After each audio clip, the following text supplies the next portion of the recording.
तुम्ही पाहत आहात MCN न्यूज मराठी।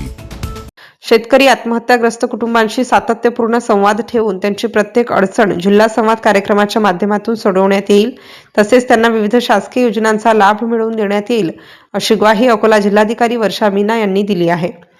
अकोला जिल्ह्यातील गत 2 वर्षातील सुमारे 250 शेतकरी आत्महत्याग्रस्त कुटुंबांना विविध योजनांची माहिती व लाभ मिळवून देण्यासाठी जिल्हाधिकारी वर्षा मीना यांच्या संकल्पनेतून 11 फेब्रुवारी रोजी संवाद कार्यक्रमाचे आयोजन नियोजन भवनात करण्यात आले।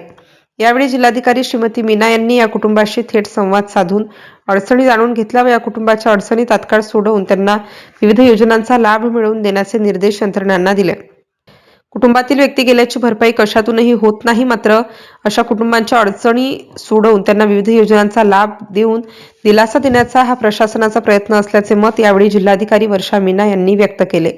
MCN न्यूज मराठीकरिता धनराज सपकाळ, अकोला। काही काम अटकला असेल त्याची नोंद व्यवस्थित तिथे लिहा।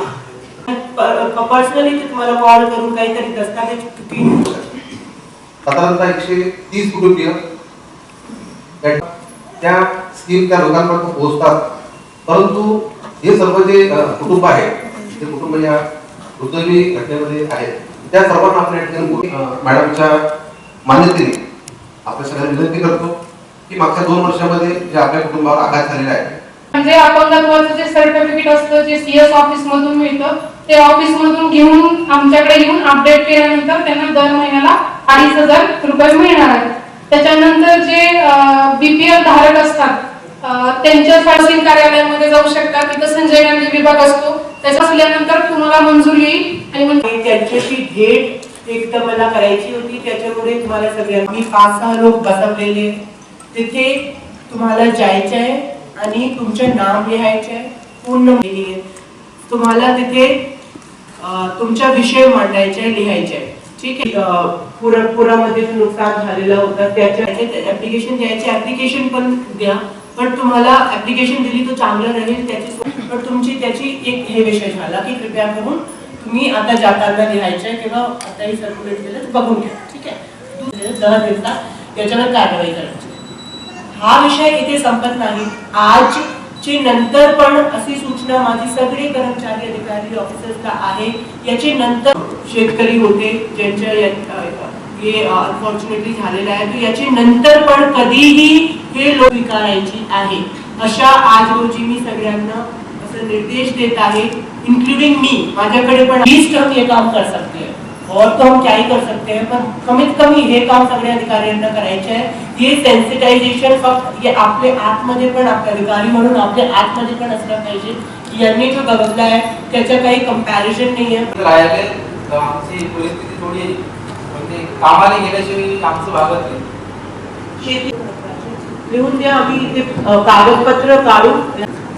मागच्या कलेक्टर साहेबांनी सूक्ष्म उद्योग दिले कुटुंबांना जे आत्महत्येपर्यंत पोहोचतात आणि त्या म्हाताऱ्या आई वडिलांसाठी ते सून काही करायला तयार नसते आणि हा एक मोठा अडचणीचा प्रश्न आहे। एक इंग्लिश में सेइंग है, मैं हिंदी में बताती हूँ।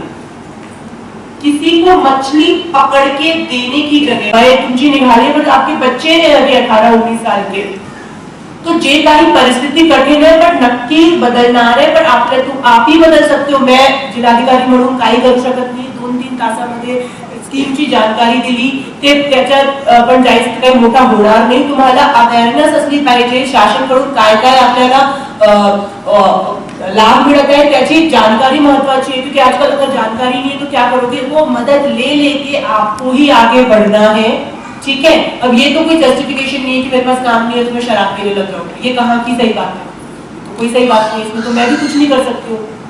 और ऐसा नहीं है ज्यादा काम करण्याची इच्छा आहे सगळ्यांसाठी काम आहे अशा बिल्कुल हो ही नहीं सकता कि आपके पास काम नहीं है। जिला परिषद मध्ये आपले मूल जातात, अभी आप कुछ लोग काही लोक म्हणतात की जिला परिषद मध्ये चांगला नाही शिकवत त्याच्यामुळे आपला काही होत नाही, त्याचा मारायचा धमकी शिवीगाळ करतो। माझ्याकडे आता सध्या 5 एकर शेती आहे मॅडम, तर माझ्या शेतामध्ये सोयाबीन होतं आणि नंतरचा पीक म्हणजे तूर मॅडम, तर ते तूर जे आहे ना मॅडम एक ही दाणा मी घरी कोणता गावाला तालुका पारा भवानी तालुका बार्शी। तुम्ही तुमचा जो विषय आहे ना लिहून द्या, ही नक्की आम्ही निकाली काढू। याच्यात आणि काही बाबाला जाऊन 12 महिने झाले, बँकेचं काही नाही, आई म्हातारी आहे, भाऊ कुछ भी अगर आपका फायदा हो तो आप एक चीज जरूर सोचो, मेहनत करने के अलावा कोई नहीं है। मेहनत तो बहुत जरूरी है। बाकी जो लोग खड़े हैं मैं उनसे भी सुनना चाहूंगी त्यांना काय बोलायचं। कोणत्याही पोस्टाच्या खात्यामध्ये किंवा नॅशनलाइज बँक मध्ये अकाउंट ओपन करू शकता आणि संजय गांधी विभागाचं आहे सगळं। जर ऑलरेडी कोणी संजय गांधी असं आपण ओळखतो तर रेशन अडचण असेल तर तुम्ही आम्हाला सांगू शकता की मागच्या डीबीटी झाल्यापासून कुणाचे पैसे थांबले असतील किंवा काय, तर आम्ही त्याचं निराकरण करू।